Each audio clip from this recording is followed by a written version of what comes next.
Ley de reciprocidad. Ese es el título de la columna de hoy. Contanos de qué se trata.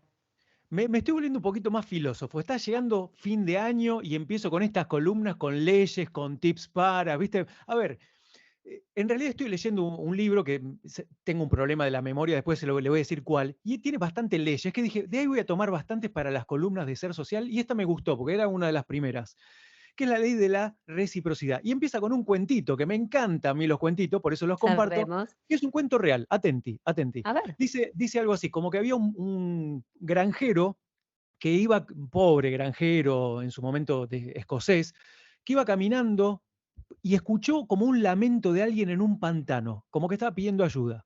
Se acerca a ese pantano y ve que había un joven que poco a poco se estaba ahogando en ese lodo. ¿Vieron lo que es un pantano? Que es como una arena movediza que te va.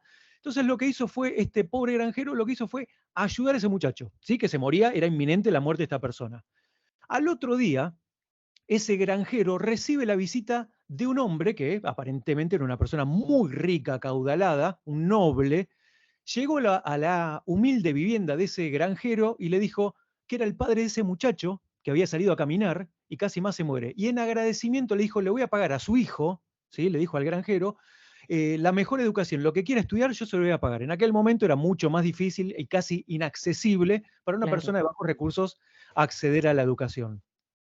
Después de un tiempo, ese joven que se estaba por morir ahí en ese pantano, se enfermó, ¿sí? Se enfermó y tuvo que, de pulmonía, y tuvo que ir a un hospital y fue salvada la vida de esa persona por Alexander Fleming, es un nombre, un apellido que lo conocemos mucho, ¿no? Asociado a la medicina, le salvó la vida a ese joven, que ya era un poquito más adulto, eh, y ese Alexander, perdón, Fleming, era el hijo del granjero, aquel granjero que le habían pagado el estudio, que le había salvado al ¡Qué muchacho, bárbaro! La volvió a rueda. salvar al muchacho nuevamente, y encima, el hijo del noble, ese muchacho al que le salvaron la vida, era Winston, Winston Churchill, que era uno de los mandatarios más importantes, o fue uno de los mandatarios más importantes de Inglaterra. Entonces, esto que tiene que ver con la reciprocidad, uno nunca sabe cómo termina por llegar a nosotros, directa o indirectamente,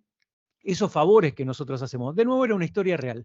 La ley de reciprocidad, vale, y lean, es algo que viene de la física, ¿no? A toda acción le corresponde una reacción igual y contraria, o sea, hasta desde la física tradicional, también se evalúa en la antropología, en la cultura, que la reciprocidad originalmente era un intercambio de bienes y servicios o trabajo, que era una forma que tenía común las sociedades de interactuar. Cuando no había dinero, lo que hacían era devolverse este famoso trueque o como quieran llamarlo, había una suerte de reciprocidad, ¿no?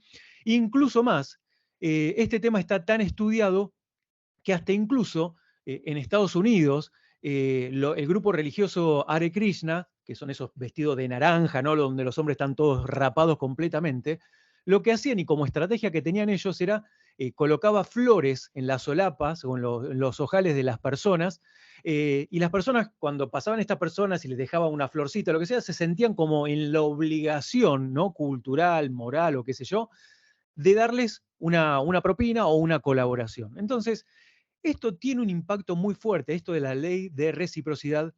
No solamente tiene que ver con el hacer el bien a las personas per se sin esperar nada a cambio, sino que es parte, gran parte de la cultura del ser humano. De hecho, en marketing, por ejemplo, la ley de reciprocidad impacta en cuando, por ejemplo, en un supermercado viene alguien o entramos a una tienda y la persona nos hace probar el nuevo bizcochito que hizo o algún producto. Nosotros nos sentimos como en la obligación primero de probarlo. Ya hay un tema atrás, hay una reciprocidad, que es una, te estoy ofreciendo y vos lo estás probando. Con lo cual, obviamente, empieza a existir una interacción casi desde de índole comercial.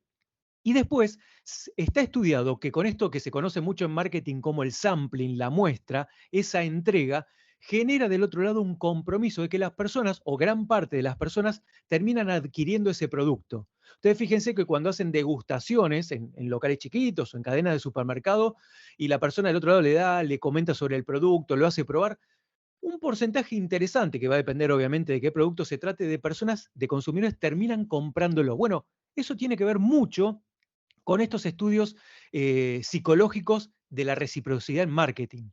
Otra cosa también que tiene que ver con reciprocidad, fíjense que esto no solamente es una cuestión o espiritual o de valores o lo que fuere, sino que también está estudiado que dentro de lo que son las interacciones sociales, los camareros o camareras que más sonríen y son más amables reciben más propina. Más propinas, sí, yo suelo ser una de las que deja más propinas si fueron Bueno, amables.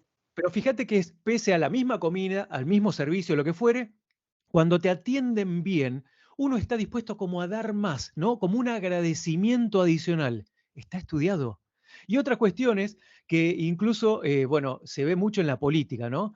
En la política, cuando, por ejemplo, existe la reciprocidad, cuando la opinión pública toma cualquier decisión del gobierno a partir de recompensas que recibe.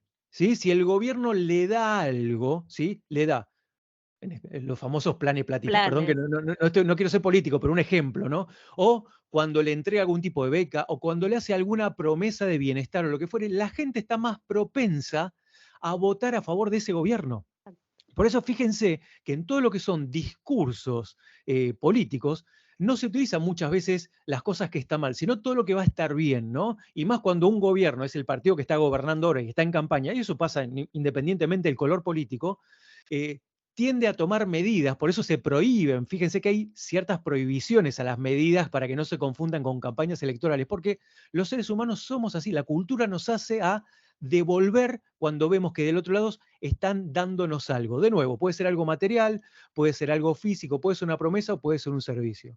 Entonces, vale, Leandro, la ley de reciprocidad, aunque parezca mentira, es parte de nuestra cultura, es parte de nuestro ADN como ser humanos y nos impacta en la vida personal, en la vida profesional y por supuesto también en los negocios.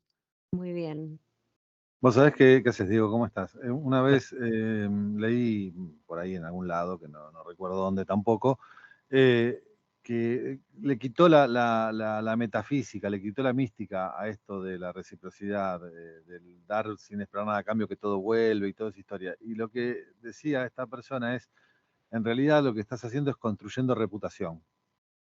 Entonces, cada acción de estas construye tu reputación y es como las estrellitas en Mercado Libre, ¿no? O sea, cuanto más estrellitas tengas, mejor puntuados te das. Obviamente más gente se va a acercar a querer hacer cosas con vos y entonces por eso vuelve, porque más gente va a querer interactuar con vos porque sabe que estás haciendo cosas, tal vez no en forma directa para esa persona, pero sí en general y se valora, ¿no? Entonces él lo sacaba, digamos, del plano de no sabemos por qué vuelve, sino que lo ponía en ese plano, es decir, mira, vuelve porque lo que vos estás haciendo de alguna forma se comunica y en algún punto alguien lo va a tomar y ahí se produce esa reciprocidad que vos mencionás, pero no es mágico, digamos, no es mágico, es esa reputación que fuiste construyendo. Esa es una visión que me gustó mucho cuando la leí, me pareció muy interesante porque te explica por ahí algunas cosas que pasan, ¿no? Y que uno vive. Sabés que una vez, hace un tiempo, hace varios años, estaba pensando, creo que hace 8 años, habíamos hecho un estudio, cuando yo tenía mi consultora, habíamos hecho un estudio al respecto, no lo había puesto dentro del marco de reciprocidad, pero tiene que ver con esto. Habíamos puesto una persona, mayor, un joven, mayor de edad, primero que recorra un subte aquí en Buenos Aires pidiendo propinas. Después entregaba un almanaque en ese momento, ¿sí? Dejándolo y pidiendo propina. Y después lo que le dijimos es que tiene que ir con ¿vieron los toquitos esos de papel, ¿no? Que vienen que se pegan, y que se acerque a la persona, no le entregue nada y le haga una carita sonriente y se la vaya dando a las personas, ¿sí? Bueno, este muchacho recibió, no me acuerdo si el número era entre 5 y 7 veces más propinas que en los otros procesos, ¿no? En el hecho de pedir simplemente o de entregar un almanaque a voluntad. Entonces, fíjense lo importante de esto, ¿no? Porque aparte uno nota, te hicieron una carita, estás pidiendo, te da Claro. vergüenza pedir, hay muchas cuestiones sociales detrás. Nada, me vino justo a la cabeza cuando lo comentabas y tiene que ver con esto de reputación, tiene que ver con todo, ¿no? O sea, somos seres sociales, lo estábamos hablando en contexto de negocios o emprendedorismo, pero incluso a nivel personal. Bueno, muy bien, este es el momento en donde Diego Paz Jalidis pasa a convertirse en Diego Paz Jalidis, va a sonar la guitarra y vamos a hacer como siempre, despidiendo la columna, una payada que dice así. Leyes de ser social, para que apliques de verdad. La de reciprocidad tiene un efecto certero pa' usted y pa' el mundo entero, desde el campo a la ciudad.